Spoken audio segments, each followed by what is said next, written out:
The flood came without warning. In the Okavango, water doesn't rise, it charges. One moment the channels lie calm, the next they're running hard and brown. That morning, the guides skimmed their boats through a reed-lined passage while hippos grunted in the distance. Thomas stood at the helm. He'd worked these waters for years. Ahead, a pride of lions rested on a dry mound, 6 females, 3 cubs, 1 dark-maned male. Then the swept across the plains. Wind flattened the reeds. The river swelled, swallowing sandbanks. The lions sensed it first. The mound beneath them began to shrink. The cubs cried out, the male roared, and the youngest female, thin, light-colored, nervous, leapt too soon. She landed short. The water caught her and spun her away. Thomas saw her head break the surface once, then vanish. Instinct overrode thought. He gunned the engine and turned downstream. There, someone shouted. The lion surfaced again, gasping, fighting the current. Her paws sliced the water in panic. She went under a second time. Thomas threw the throttle into neutral and dropped to his knees with the boat hook. Port side. Now. He needed another hand. The volunteer scrambled to his side. Together they heaved. The lion's front half rose dripping and thrashed, claws raking at the slick aluminum. The boat rocked. The engine coughed as water slapped the prop. Hold her chest, Thomas said, not the jaw. They found a rhythm. Lift, pause, let the water surge past. Lift again. The lion gagged and spit river. Her hind legs still hung in the current like anchors. Thomas shoved his knee under her shoulder, braced on the gunwale, and pulled. The world narrowed to weight and breath. He felt the moment the current gave up. Her hips cleared the lip. She flopped onto the deck in a violent, sodden collapse and lay there heaving, ribs sawing the air. Back out, Thomas said, voice hoarse. The second guide eased the engine into reverse. The skiff drifted clear of the worst of the flow. The lion coughed and tried to stand. She failed. Her eyes rolled to Thomas's face and fixed there. He looked away not from fear, but because he understood the line between help and challenge. He kept his head low. Across the channel the pride went wild. The male paced the lip, throwing water. The females clustered and roared. The cubs vibrated with sound. We can't keep her, the volunteer whispered. We won't, Thomas said. We're taking her to the shallows upstream. He kept his voice calm even. He spoke to the guide as much as to himself. He pointed to a bend where reeds fanned out into a flat, knee-deep bay. The current would slacken there. If they timed it, they could nose in, ground the skiff, and let her slide off. The lion struggled to her elbows. She shook once, sending water in a sheet. Thomas felt the spray on his lips. She growled low, not a threat. An animal clearing its chest. He watched her claws flex and retract in pain. Now, he said. The skiff curved through the bend, kissed the reeds, and bumped to a stop. Thomas slid back, made space. The lion gathered herself, trembling, and pushed to her feet. She was not steady. She put one paw down, then another, like a foal on ice. Then she leapt. She splashed into the shallows, stumbled, and stood. The water reached her chest. She shook again, blinked hard, and turned her head toward the mound where the pride waited. She took one step, then another, finding bottom under her pads. She moved without looking back. The pride's roar changed. The sound softened. It was relief. Thomas sat down hard, shaking. His hands wouldn't unclench from the boat hook. The volunteer laughed once in disbelief. He didn't respond. He just watched the lion climb the far bank and disappear into the grass. He didn't know it yet, but that moment would follow him for the rest of his life. Weeks passed. The floodwater receded. The story spread through camps and ranger posts.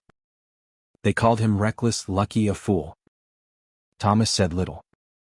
He didn't mention how heavy she'd been, or how her eyes had locked on his.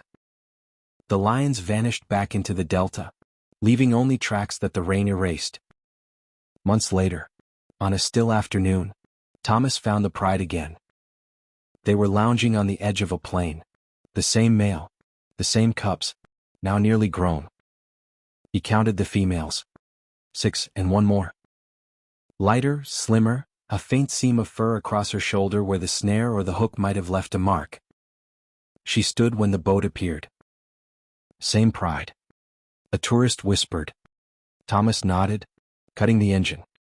Let them decide. The skiff drifted closer. The lions lifted their heads, alert but calm. The light-colored female stepped forward, tail flicking once.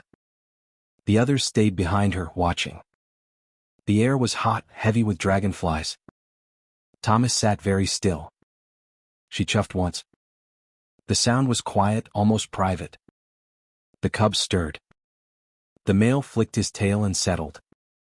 Thomas did not lift his camera. He did not stand. He let his hands rest open on his knees. The skiff drifted closer and then stopped as if the water itself had placed a hand on the bow. The lioness stepped into the channel, one pace too. The water reached her ankles. She bent her head and sniffed the surface where the hull had sliced the weeds. She lifted her face, blinked and chuffed again. Behind her, a younger lion, nearly full-grown now, copied the motion, uncertain, glancing at her for permission. The pride rose but did not advance. They made a space and held it with their bodies. The older females watched with a focus that wasn't tense so much as alert. They knew their sister's scent. They knew the strange calm in her muscles. Thomas breathed through his nose, slow. He felt the thump of his heart in his ears. He had taught himself long ago to ride that sound like a tide. The urge to speak came and went. He did not break the moment with a human voice. The lioness took one step closer, then stopped at a line she chose. A meter of water lay between her and the bow. The world narrowed to heat and the small sounds of living. Flies, reeds, a fish tick against a stalk. Her eyes fixed on the deck. Not on the bright shirts, not on the clicking cameras in the second skiff. On where Thomas sat. She lowered her head and made a low row, jitch sound in her throat. A tone you hear when a mother returns to a den. A sound with no human name. From the mound, the pride answered without moving. Bodies loosened. A cub yawned so wide its jaw clicked. No one in the boat spoke. The guests forgot to breathe. The lioness blinked slowly as if closing a door and opening it again. She lifted one paw and placed it back where it had been on dry land. She looked back once more at the boat. Then she turned and walked away. The pride flowed with her. The male rose and bumped her flank with his head as she passed, a gesture of possession that was not quite approval. The younger lion brushed his shoulder along hers. Two females bracketed the cubs with invisible walls.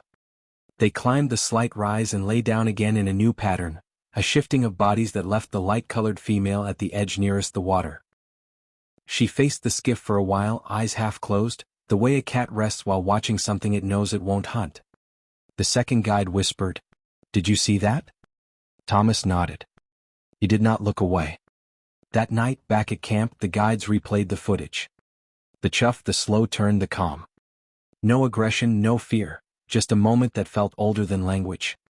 They uploaded the clip, and by morning it had spread across the world. People called it proof of gratitude. Others called it coincidence. Thomas said nothing.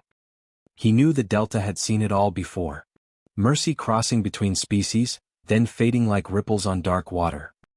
A week later he took his usual route through the shallow channels. The lilies had opened again. The air was sweet with decay and bloom. On the far bank, he spotted fresh prints. Lion, adult, pressed deep beside the smaller paws of a cub. They ended at the water's edge where the mud was churned and smooth. He crouched to trace one with his hand. It was broad, solid, unmistakable. He smiled. Then he stood, climbed back into the skiff and eased into the current. The reeds whispered as he passed, parting for the hull, closing behind it. Somewhere out on the plain, a lion called. A low, rolling sound that faded into the wind. Thomas listened until it disappeared. He didn't know if it was her. But he hoped it was. Because some debts, he thought, don't ask to be repaid. They just echo. soft and endless, across the water.